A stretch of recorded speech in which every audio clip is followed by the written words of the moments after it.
Polêmica lá na Europa, com PSG rebatendo o relatório da seleção francesa sobre lesão crônica de Barcola. Palmeiras dispara e Flamengo perde força na disputa pelo título desse ano.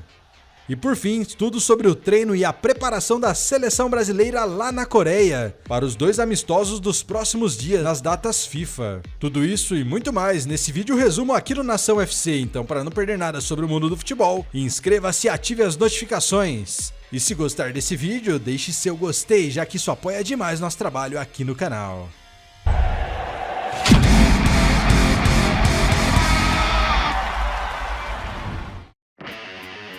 E aí, torcedores, beleza? A nossa missão nesse canal é deixar vocês atualizados sobre as novidades e inclusive as tretas aí do mundo do futebol e fazer tudo isso de forma rápida, simples e dinâmica, porque a gente sabe que o dia a dia é muito corrido. Pensando nisso, a gente quer deixar vocês atualizados sobre uma treta que está acontecendo aí entre a organização que comanda o futebol francês, o jogador Barcola e o clube PSG. O problema começou ontem de manhãzinha, quando Barcola se apresentou junto do restante da seleção francesa para o início da preparação para as eliminatórias da Copa. Segundo a federação, exames realizados pelo médico da equipe detectaram uma lesão antiga no tendão da coxa direita do jogador. Porém, o clube PSG enviou um relatório médico para a Federação Francesa sobre Barcola após o último confronto do time no domingo contra o Lille, e lá dizia que ele não apontava nenhuma lesão crônica. A Federação Francesa não quis nem saber, dispensou o jogador e convocou outro para substituí-lo. E isso vem gerando certa polêmica nas redes sociais, porque o PSG desmentiu a Federação Francesa. Mas agora fica o X da questão. Por que a Federação Francesa dispensou o Barcola, sendo que o PSG disse que ele está em ótimas condições físicas?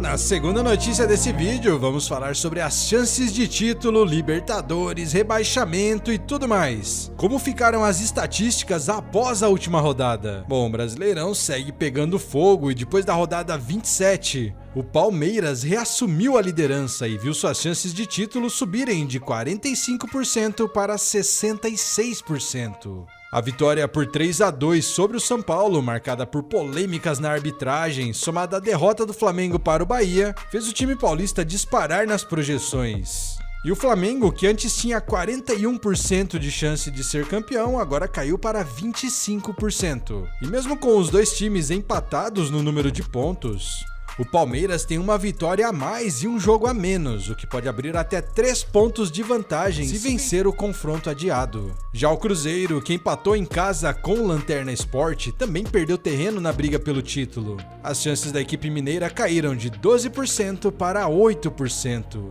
Lembrando que essas probabilidades são calculadas por um modelo estatístico que leva em conta o desempenho ofensivo e defensivo das equipes, além de simulações de todas as partidas restantes da competição. E agora falando sobre a vaga direta na Libertadores, a disputa também está bem apertada, já que Bahia, Botafogo e Mirassol estão empatados com 43 pontos. E a vitória dos baianos sobre o Flamengo embolou de vez a briga. O Botafogo manteve a 4ª colocação, mas suas chances de G4 caíram para 41%. E o Bahia, com a vitória, subiu de 15% para 25% de terminar no G4. Enquanto isso, o Mirassol caiu de 32% para 24% de chance. Quem apareceu de vez na disputa foi o Fluminense, que venceu o Atlético Mineiro e aumentou suas chances de terminar entre os 6 primeiros de 23% para 36%. E o time carioca ainda tem jogos a menos e pode ultrapassar rivais diretos se confirmar vitórias nos confrontos adiados. E já lá na parte de baixo da tabela, o Fortaleza venceu o Juventude fora de casa e assim viu as suas chances de permanecer na Série A crescerem um pouco, de 15% para 22%. Já as chances do Juventude caíram para 9%. Com o Vitória, mesmo com uma boa atuação diante do Vasco, tendo uma queda nas chances de permanência, agora em apenas 14%. Por fim, o Sport, após empatar com o Cruzeiro, segue em situação crítica, com apenas 2% de chance de se manter na elite do futebol brasileiro. Com 11 rodadas para o fim, o Brasileirão promete emoção em todas as pontas da tabela. Com o Palmeiras em alta, o Flamengo tentando reagir e o G4 cada vez mais disputado. Então me conte aí nos comentários quais as suas apostas para esse campeonato. Acha que o Palmeiras realmente está caminhando para mais um título? Ou você ainda acredita numa reação do Flamengo ou do Cruzeiro? E por fim, encerrando esse vídeo resumo do dia, vamos falar sobre seleção brasileira, já que Carlo Ancelotti comandou o primeiro treino com os convocados lá na Coreia. E nessa terça-feira, Carlo Ancelotti comandou o segundo treino da equipe em Seul, ainda sem ter todo o grupo à disposição. O técnico italiano contou com 21 jogadores no campo, enquanto 5 atletas ainda não haviam se apresentado, sendo eles Bruno Guimarães, Joelinton, João Gomes, Caio Henrique e Paulo Henrique. Os 4 primeiros chegam nessa terça e o lateral do Vasco deve se juntar ao grupo apenas na quarta-feira. E durante o treino, realizado no campo anexo do Goian Stadium, a imprensa pôde acompanhar os primeiros 40 minutos, com Ancelotti dividindo o elenco em grupos para atividades técnicas, movimentações ofensivas e finalizações em campo reduzido. E também houve trabalhos em 2 toques, enquanto os goleiros treinavam separadamente sob o comando de Taffarel.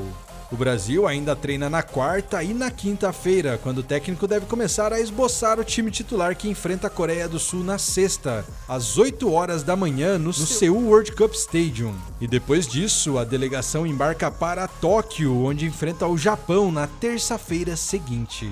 E relembrando a lista de convocados, ela reúne nomes de peso como Vini Júnior, Rodrigo, Casemiro, Paquetá e Richarlison, além das novidades Estevão e Igor Jesus, com alguns jogadores sendo chamados após alguns cortes, como o goleiro John, o zagueiro Vitinho e o lateral Paulo Henrique.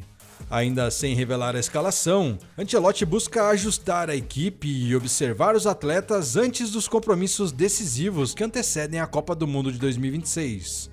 Com aparentemente muita indefinição ainda sobre quem serão os convocados para a Copa e principalmente quem serão os titulares dessa nova fase da seleção. Bom, me diz aí, como estão as suas expectativas para a seleção agora sob o comando aí de Carlo Ancelotti? Acha que ele vai dar um jeito no Brasil e podemos ter chances aí na próxima Copa do Mundo? Ou você acha que não, ainda falta alguma coisa para o Brasil conseguir vencer novamente um título?